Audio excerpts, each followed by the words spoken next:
بهاتنا جو بايدن سر کرسیه دستهلاتا امریکایê gelek hêvî bi guhertinên siyasî û leşkerî hene. Hemî xelk û aliyên siyasî li Rojavayê Kurdistanê gişbînin got qonaxa Biden jiya Trump dê baştir be.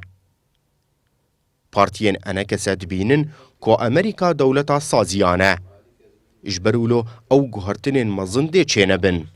Lê hêvî dikin ku Kurdan wekî hevalbend ji xwe re bibînin nema zed ezmûna şerê dijî Daişê de. Ku Kurd pêşengitiya wê qonaxê dikirin.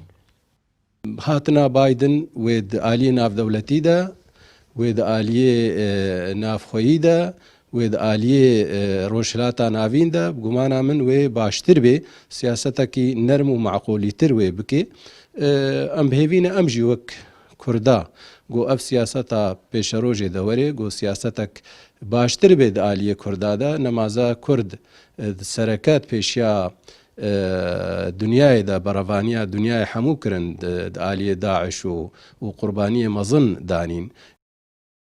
هەمی ئالیên siyasî li Rojavayê Kurdistanê hevnerînin.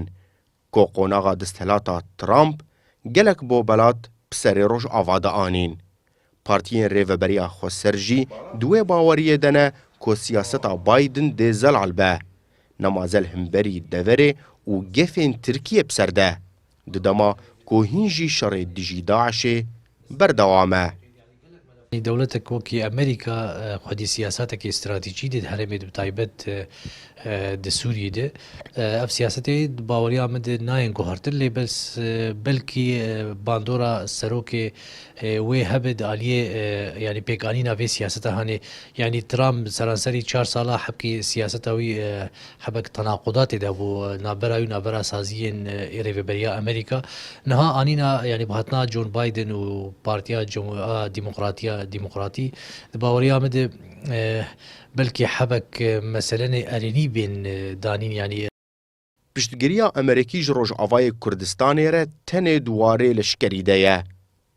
û tudan pêdaneke siyasî bi deverê nake. Nemaze li Cinêfê. Lê yekemîn gava siyasî ku Amerîka bi awayî îşkere dike, piştgiriya diyaloga Kurdî-Kurdî ye. Kotanha jî nediyar e helwesta Biden derbarî vê diyalogê dê çi be.